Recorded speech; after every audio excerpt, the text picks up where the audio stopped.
Makanya sama orang Jawa diarani riyoyo besar, bodo besar.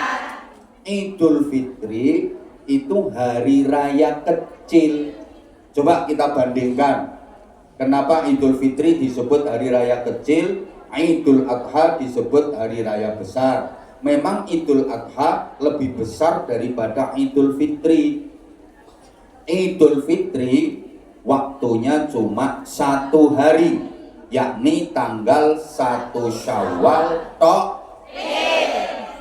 Sedangkan Idul Adha waktunya 4 hari, tanggal 10 Dzulhijjah ditambah 3 hari tasyrik, 11, 12, dan 13 Dzulhijjah. Dari segi waktu aja Idul Fitri kalah. Idul Fitri cuma 1 hari, Idul Adha 4 hari. Kemudian Idul Fitri hanya nyembelih ayam, sedangkan Idul Adha nyembelih sapi. Ayam dengan sapi lebih besar. Idul Fitri hanya mengeluarkan zakat fitrah yang nilainya kurang lebih beras 3 kg. Cuman itu. Kalau Idul Adha bagi yang mampu mengeluarkan biaya untuk melaksanakan ibadah haji, yang belum mampu disyariatkan berkorban. Ayo, zakat fitrah yang cuma 2,8 ons, kok 2,8 ons, 2 kilogram 8 ons, dengan korban minimal kambing. Soalnya nggak boleh korban nyembelih tekek, biayanya besar mana.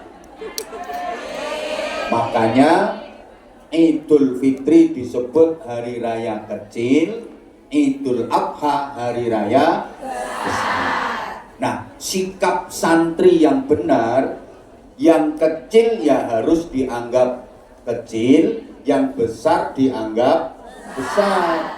Yang kecil diperlakukan sebagaimana kecil, yang besar diperlakukan sebagaimana besar.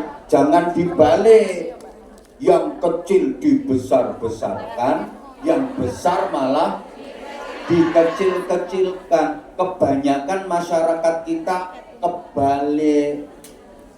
Idul Fitri yang harusnya hari raya kecil, biayanya malah dibesar-besarkan.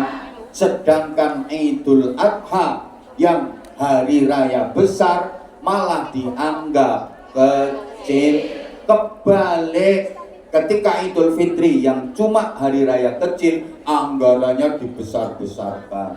Beli baju baru aja nggak cuma 3 setel, kadang beli baju sampai 4 sampai 5. Belum lagi untuk departemen perbadokan, hidangan macem-macem. Belum lagi yang untuk healing, jalan-jalan. Belum lagi yang untuk jajan, belum lagi yang untuk ini. Entek-entekan anggaran, sehingga giliran Idul Adha yang hari raya besar kehabisan anggaran, sehingga nggak bisa kurban. Ini kebalik. Allahumma sholli ala Muhammad. Tolong diperhatikan ya. Nah, kalau di Indonesia itu ada satu daerah namanya Madura. Kalau di Madura Idul Fitri itu biasa. Yang dibesar-besarkan memang Idul Adha, perayaannya. Nah, sehingga kita ini sebenarnya kebalik kita itu. Idul Fitri itu cuma 1 hari, udah biasa. Yang kita besarkan harusnya Idul Adha. Kalau belum bisa haji, minimal kita laksanakan ibadah kurban. Coba kalau misalnya Idul Fitri anggarannya nggak terlalu besar, dana itu kan bisa dikumpulkan untuk menjalankan syariat kurban di Idul Adha. Lapo sampean besar kok gak kurban? kentekan dana. Apalagi masyarakat Jawa, Idul Adha sasi besar itu banyak orang yang punya gawe, mantu nyunatno, akhirnya kentekan dana digawe becek, kentekan dana digawe bowo, ndak bisa korban. Makanya punya hajat sebelum punya hajat di bulan Dzulhijjah sebelum pelaksanaan korban selesai itu kurang bagus. Kenapa? Nyaingi hajatnya Gusti Allah. Allah punya hajat kok disaingi. Mbak, kok gak korban, Mbak? Wong kakean becek, kakean buan, sehingga nggak bisa korban. Sampeyan nanti kalau punya hajat di bulan Dzulhijjah, usahakan sesudah hari tasyrik biar nggak nyaingi hajatnya Gusti Allah. Oke, santri, kaum sarungan dan kaum gamisan yang sekarang ada di hadapan saya, sementara ya karena keluar dari masjid itu dilepas semua kok. Ada, saya pernah ngeliat keluar dari masjid ini tetel jilbabnya diwadahi tas, rambutnya semiran. Ini loh, ada kok. Tapi kan sementara ini masuk kalangan kaum sarungan, kaum gamisan, kaum santri. Idul Fitri itu cuma 1 hari tok. Semangat, 1 hari tok. Untuk apa?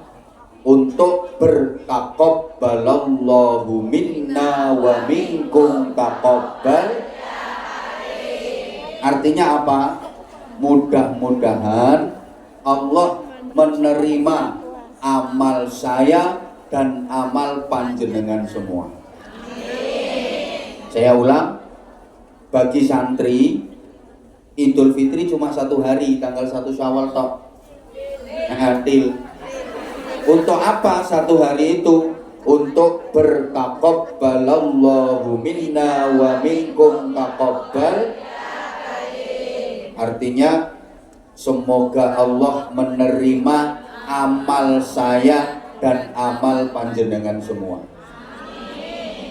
Amal itu dalam bahasa Jawa diungkapkan dengan istilah laku. Lakune wong Idul Fitri itu ada 4. Makanya diisyaratkan dan disimbolkan dengan kupat. Artinya laku. Ayo to nyaut, iki mayoritas kan Jawa dong. Ketoro bahasa. Iya podo. Aku golek bolong kok. Gak apa-apa, bahasa manis gue. Nyatanya dari dulu kamu tetap suka sama aku. Amal itu bahasa Jawanya laku. Lakunya santri yang beridul fitri iku ono 4, makanya disimbulno gawe kupat. Iku artine laku kupat. Jadi kupat itu bukan hanya bermakna ngaku lepat. Lho kok hehe diomong. Nek wong Jawa ngono, kupat jarene ngaku lepat. Lah nek lontok olo-olone kotok. Entek sing olo-olo, lepet eleke disilep sing rapet. Angel kowe golek kiai model ngene iki. Loh, kupat itu bukan hanya bermakna ngaku lepat, tapi kupat itu laku papat. Mbah-mbah kita itu kalau ngajari anak cucunya pakai isyarat. Nah, oleh orang awam bukan hanya dimaknai isyarat, malah dijadikan syarat. Loh, sekarang kan kayak jadi syarat. Sampai ada hari raya ketupat. Nek wong Jawa ngarani bodo kupat, riyoyo kupat, utawa kupatan. Allahumma sholli ala Muhammad.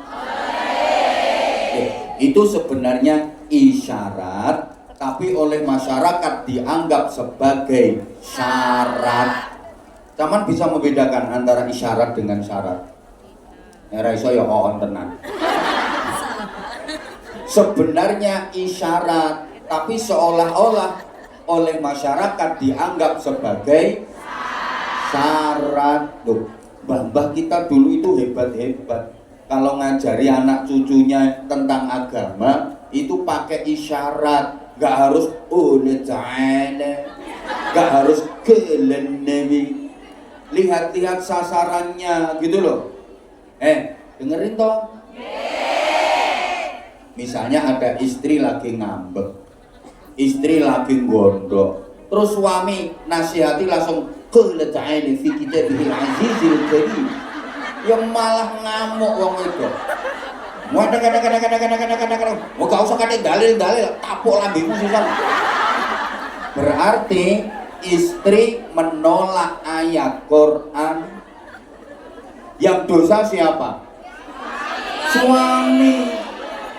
Udah tahu kalau istrinya masih gondok, masih ngambek, lah kok ayat Quran disodorkan. Akhirnya malah istri menolak ayat Quran. Ndak pas. Wong wedok tepak selingkuh, seledot. Nggak boleh menyakiti suami. Nggak akan kamu bisa mencium bau surga. Qala Nabi sallallahu alaihi wasallam. Biasanya itu pret. Akhirnya ada hadis Nabi dipret. Yang salah siapa? Yang dalil. Makanya kalau saya istri lagi gondok misalnya,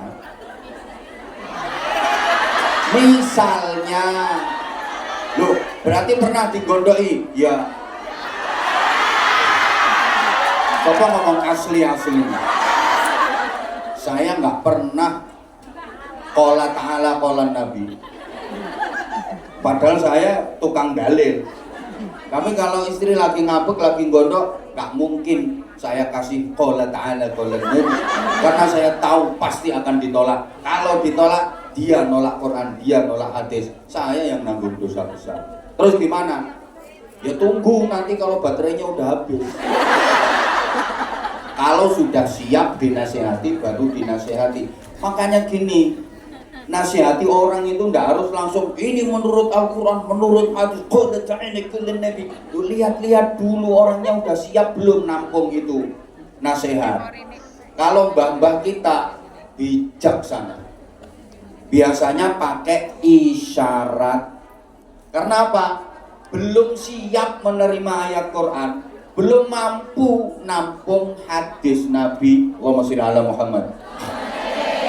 Kayak contoh gini, kalau pengen selamat dari balak dan musibah dunia akhirat, disuruh bersedekah.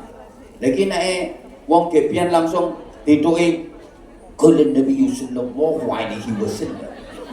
Misalnya as-sadaqatu tadfa'ul bala dan seterusnya. Gak paham. Masak nasi kayak ono iki, ono sayure kulup, ono ingkunge, ono ngene-ngene jenenge slametan supaya uripmu slamet. Dikongkon gawe tumpeng. Dhuwure lincip diarani buceng. Kuwi ana maknane tumpeng 5 waktu sing mempeng. Jangan tinggalkan sholat 5 waktu. Dhuwur lincip diarani buceng. Lek nyebut sing kenceng, perbanyak zikir. Loh, itu ayat Qur'ane ya ayyuhalladzina amanu dzkurullaha dzikran katsira wasabbihuhu bukratan wa asila. Tapi sama mbah-mbah kita nggak usah dibaca ayatnya. Buceng, nyebuto sing kenceng, perbanyak zikir. Lah arek-arek itu terus diplesetno. Tumpeng nek pengen metu kudu sing mempeng. Buceng ben iso mlebu kudu kenceng. Mlebune ngati. Kasih kita antemi pisan pikirane. Kayak gini, Bu. Dilanjut gak ini? Ini nanti ada kaitannya dengan kupat laku. Kayak mantenan. Itu penuh isyarat. akhirnya sama masyarakat dijadikan seolah-olah itu syarat. Contoh ya, ini zaman kuno ya, sampai sekarang juga masih ada manten ketika resepsi duduk di pelaminan itu didampingi anak kecil 2 kanan kiri, biasanya disebut domas. Itu kalau orang dulu ngarani kembar mayang, betul? Mulane dipilihno arek sing ukurane padha, wajahe rada mirip, namanya kembar mayang. Kembar kuwi padha, mayang kuwi beda. Loh, padha tapi beda. Kembar itu sama, mayang itu berbeda. Jadi sama tapi berbeda. Maksudnya gimana? Suami istri, laki-laki dan perempuan, sebagai suami istri itu tujuannya sama, visi dan cita-citanya sama, tapi orangnya berbeda, karakternya berbeda. Wong lanang karo wedok. Kalau tujuannya sama, seperti listrik, supaya lampu bisa nyala, kabelnya harus berbeda. Tujuannya sama, lampu nyala, tapi kabelnya harus berbeda, positif dan negatif, plus dan minus. Coba misalnya, halo, listrik itu lampunya, kabelnya sama-sama plus atau sama-sama negatif? Konslet malah. Halo? Lah orang nikah kok podo lanange, orang nikah kok podo wedoke. Konslet itu namanya LGBT. Woi, paham ndak ini? Laki dengan perempuan, suami dan istri, tujuannya sama, tapi orangnya beda. Karena memang laki-laki dengan perempuan itu karakternya akan berbeda. Laki-laki itu suka mengecilkan sesuatu yang besar, sedangkan perempuan itu suka membesarkan sesuatu yang kecil. Ketenang tak antem isi pikiranmu ini. Loh, memang wong lanang wis senengane nyilekno barang sing gede. Masalah besar lo dianggap kecil karo wong lanang. Alah ngono wae kok, cilik gampang enteng itu wong lanang. Tapi lah wong wedok wis senengane gedhekno barang sing cilik.